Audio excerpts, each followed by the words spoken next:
Okay, guys, ready? This is our last story of the year. Now, it's not the last story that you'll hear from me because if you really want to, you can go back and listen to me and Miss Heinrich's stories. We'll leave them up for now, okay? Now, this one is called Kindergarten, a place called Kindergarten.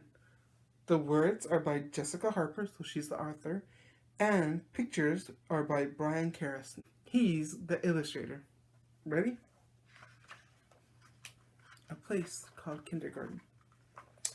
The animals in the barn were happy. The sun was rising over the oak tree, and it was time for Tommy, the boy, to come down from the big house. He came every day. He'd bring the horse an apple and rub his dapple nose. He'd feed the sheep a biscuit and scratch its woolly back. He'd give the hen some corn and watch her sort and peck the kernels. He'd always have a fistful of dandelions for the cow, which she considered a delicacy. A delicacy means a special type of food. Not very often she gets it. Sometimes Tommy would sing them a song about working on the railroad, and he'd throw his ball against the wall over and over, which they found soothing. He always talked to them like humans, which made them feel important. On this particular day, however, Tommy did not appear at the usual time. "Where can he be?" asked the horse. "I can't imagine," said the sheep. "He always comes," whined the hen. "Where on earth is he?" wondered the cow. And if you'd been there, listening in, it would have probably sounded something like this. Neigh, cluck, moo, ba, neigh, cluck, moo, ba. Just then, the dog wandered by. The barn animals didn't like the dog much because he stole their food and he barked an awful lot. But he knew what went on in the big house. "Hey, where's Tommy today?" the cow asked the dog. "He usually comes when the sun is rising over the oak tree." "Oh, he's gone." "Gone?" explained the sheep. "Yep. Oh, gone in a big yellow bus." "Well, where'd he go?" asked the horse, who was quite alarmed. That means he was quite worried. "Oh, I heard him talking," the dog yawned. "He went to a place called Kindergarten." "Kindergarten? Where is that?"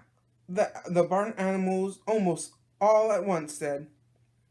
"Search me." The dog scratched an ear and then leaped off to see if the garbage can was tippy enough to be opened for a snack. So he was going to try and knock over the trash can. The animals burst into worried conversation. "Where is Kindergarten? What does it look like? What will happen to Tommy? Will he ever come back?" And if you'd been there, eavesdropping, that means listening in, it would have sounded something like this. Ba, ba, ba, ba, ba. Moo, moo, moo, moo. Cluck, cluck, cluck, cluck, cluck, cluck, cluck, cluck, cluck, cluck, cluck. Neigh, neigh, neigh. The sun had risen way past the oak tree and even past the barn, and still Tommy did not come. The animals were quiet, pretending to be calm. The horse, who was the tallest, peeked out the window every 2 or 3 minutes. The cow patrolled the door. The sheep listened for boy-sized footsteps, and the hen paced in a circle. That means she walked in a circle.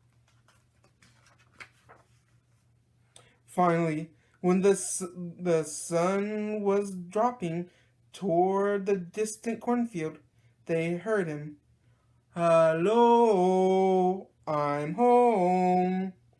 "Yes," bellowed the horse, and all the animals laughed and truly jumped for joy. The hen even flew a little bit. Into the barn walked Tommy with the biggest smile ever.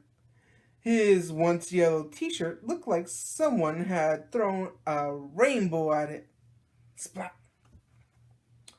"I've been to kindergarten," he announced, "and I learned lots." The animal stood at a polite and smiling attention as he explained. That means attention means up, straight, back. "Listen to this. A is for apple, and this is for you." He handed the horse an apple and rubbed his nose like always. The horse smiled as much as you can when there's an apple in your mouth. Could you smile with a big apple in your mouth? B is for biscuit. That's for you. He gave the sheep a biscuit and scratched her curly wool till her eyes shut from the pleasure of it. So she felt nice, kind of like when you scratch a dog's back and they're like, "Urgh," for cats. C is for corn, Tommy said. He sprinkled the kernels at the feet of the hen, if you can call them that, who happily danced and cackled and paced and pecked. And D is for dandelion. He presented the cow with an extra big handful. She was delighted. That means she was very happy. "I learned all those letters today, and there's a lot more to come. Tomorrow, we're going to start on E, then F, and G and H. H is for horse, by the way. And I finger painted a picture of worms, and we planted seeds, and Miss Miles taught us about the world turning. Hey, I learned a new song today. You want to hear it?"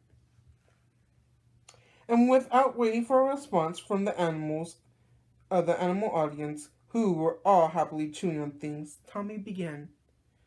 "When Mother Nature painted the sky, she puts a rainbow in it. Then she adds a small white cloud. It only takes a minute."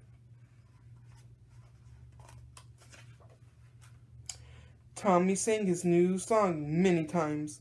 He threw the ball against the wall, and if you'd been there, you'd have thought the animals were singing along. The sounds, and it sounded sort of like this. Cluck ba ba, moo moo, neigh cluck ba moo, neigh night neigh ba, cluck moo, neigh ba, cluck moo. Cluck ba moo, cluck neigh neigh.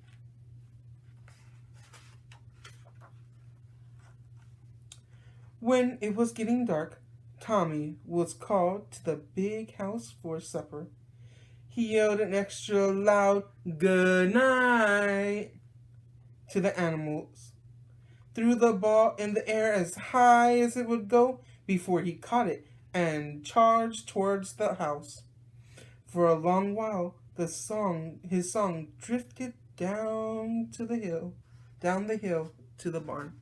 That means they could hear it going softer and softer. The animal settled in. The horse nibbled on hay thoughtfully. The cow slurped some water and lay down to sleep. The hen plopped cozily into her nest, and the sheep was not sleepy. "What do you suppose comes after H?" she asked. "He'll tell us tomorrow," said the horse, "after he goes to kindergarten." The end. Okay, guys, that was A Place Called Kindergarten by Jessica Harper and illustrated by Brian Karras. Now, remember, me and Miss Heinrich, we will always love you, and we will always look forward to seeing you. But till then, we love you, we miss you. We'll see you at the parade, hopefully. Bye, guys. All my love.